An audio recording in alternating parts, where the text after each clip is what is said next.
राजा और रानी की ऐसी अद्भुत भक्ति को देखकर वे महात्मा जोर से रोने लगे। उनका कंठ गदगद हो गया। उन्हें भक्ति की इस विलक्षण रीति से भारी सुख हुआ। इसके बाद महात्मा जी ने भगवान के गुणों का वर्णन किया और उस बालक को जीवित कर दिया। उन्हें वह स्थान अत्यंत प्रिय लगा।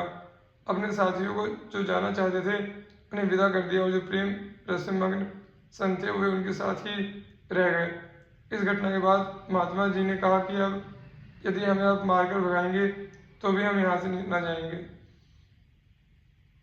श्री प्रियादास जी भक्तिमयी रानी की इस अलौकिक संत निष्ठा का अपने कवित्वों में इस प्रकार वर्णन करते हैं। भक्तन के हित सुत विष दियो उभय बाई कथा सरसाई बात खोली के बताइए।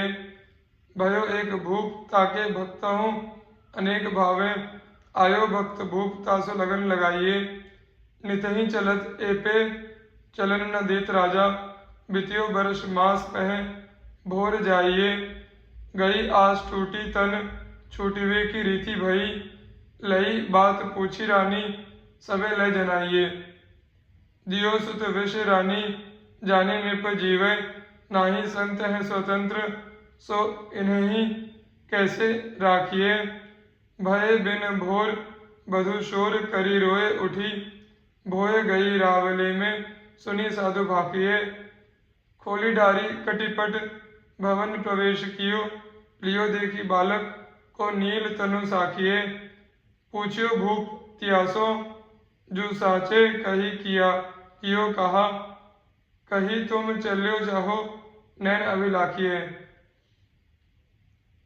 छाती खोली रोए किहूँ बोली हूँ न आवे मुख सुख भयो भारी भक्ति रीति कछु न्यारिये। जानियो न जाति जाति पाति को विचारी कहा कहो रस सागर सो सदा उर धारिये।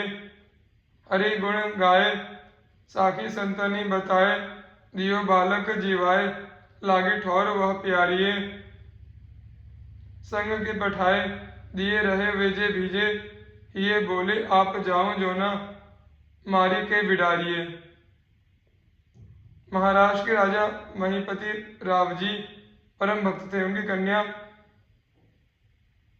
कन्हार के राजा राम राय के साथ ब्याही थी, लेकिन घर के सभी लोग महा अभक्त थे। भक्तिमय वातावरण में पलने वाली उस राजपुत्री का मन घबराने लगा। अंत में जब उसे कोई उपाय नहीं सूझा तो उसने अपनी एक दासी से कह दिया कि इस नगर में जब कभी भगवान के प्यारे भक्त आए तो मुझे बताना। एक दिन दैव योग से उस नगर में साधुओं की श्री ज्ञान देव जी की जमात आई। उनके आने का समाचार दासी ने उस राजपुत्री को दिया। अब उस भक्ता से संत अदर्शन कैसे सहन होता। उसने अपने पुत्र को विष दे दिया। वह मर गया। अब वह राजकन्या तथा दूसरे घर के लोग रोने तथा विलाप करने लगे। तो उस भक्ता ने व्याकुल होकर उन लोगों से कहा कि अब इसके जीवित होने का एक उपाय है। यदि वह किया जाए तो पुत्र अवश्य जीवित हो सकता है। रोते रोते सबों ने कहा जो भी उपाय बताओगी उसे हम करेंगे। तब उस भाई ने कहा कि संतों को बुला लाइए। उन लोगों ने पूछा कि संत कैसे होते हैं। इस पर भक्ता ने कहा कि यह दासी मेरे पिता के घर में संतों को देख चुकी है, कैसे होते हैं, कहाँ मिलेंगे, आदि सब बातों को वह यह बताएगी। पूछने पर दासी ने कहा कि आज इस नगर में कुछ संत पधारे हैं और अमुक स्थान पर ठहरे हैं। वह दासी राजा को साथ लेकर चली और संतों से बोलना सिखा दिया और कहा कि उनको देखते ही पृथ्वी पर गिरकर साष्टांग दंडवत प्रणाम करते हुए उनके चरणों को पकड़ लीजिएगा। राजा ने दासी के साथ कथनानुसार ही कार्य किया। शोकवश राजा की आंखों से आंसू की धारा बह रही थी, परंतु उस समय ऐसा लगा कि मानो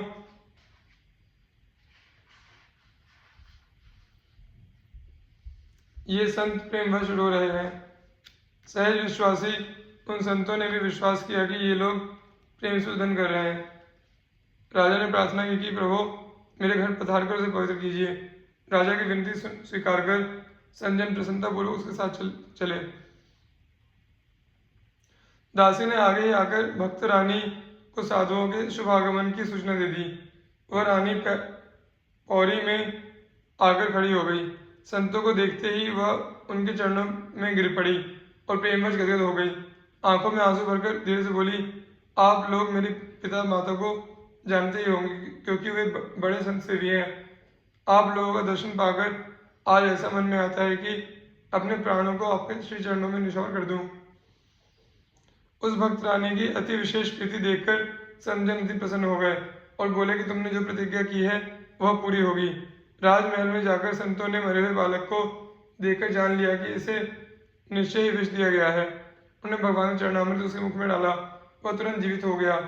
इस विलक्षण चमत्कार को देखते ही राजा एवं उसके परिवार के सभी लोग जो भक्ति विमुख थे सभी ने संतों चरण पकड़ लिए और प्रार्थना की कि हम लोग आपके शरण में हैं। तब संतों ने उन सभी को दीक्षा देकर शिष्य बनाया। उन लोगों ने वैष्णव बनकर संतों की ऐसे प्रेम से सेवा करना आरंभ कर दिया जिसे देखकर लोग प्रेम विभोर हो जाते थे। श्री प्रियदास जी रानी की संत निष्ठा की इस घटना का अपने कवित्वों में वर्णन करते हुए कहते हैं, सुनो चित लाई बात दूसरी सुहाई, ये जिए जग माही जो लो संत संग कीजिए। भक्त नृप एक सुता ब्याही, सो अभक्त महा जाके घर मांझ जन नाम नहीं लीजिए। पल्यो साधु सीत सो शरीर दृढ़ रूप पले, जीव चरणामृत के स्वाद शीसो बीजिए। रहो कैसे जाए अकुलाए न बसाए, कछु आवे पूरे प्यारे तब विश्व सुत दीजिए। आए पूरे संत आई दासी, निज अनाई कही, सही कैसे जाए सुत विष लेके दियो है। गए वाके प्राण रोए उठी, किले गानी सब भूमि गिरे आनी, टूक भयो जाते हियो है। बोली अकुलाए एक जीवे को उपाय, जो पे कियो जाए पिता मेरे क्यों बार कियो है। कहे सोई करें दृढ़ भरे ल्यावो, संतनी को कैसे हो तो संत पूछो, चेरी नाम लियो है। चली लिवाई चेरी बोली वो सिखाई, सिखाए दियो देखी के धरनी परि पाए गही लीजिए। कीनी वही रीति दृग धारा मानो प्रीति, संत करी यो प्रतीति गृह पावन को कीजिए। चले सुख पाए दासी आगे ही जनाई, जाए आए ठाड़ी पौरी पाए गए मति बीजिए। कही हरे बात मेरे जानो पिता मात, मैं तो अंग में न माती आज प्राण वारी दीजिए। रीझी गए संत प्रीति देखी के अनंत कहो, होएगी जो वही सुप्रतिज्ञित जो करी है। बालक निहारी जानी विष निर्धार दियो, दियो चरणामृत को प्राण संज्ञा धरी है। देखत विमुख जाए पाए तत्काल लिए, किए तब शिष्य साधु सेवा मति हरि है। ऐसे भूप नारी पति राखी, सब साखी जन रहे अभिलाखी, जो पे देखो यही गरी है।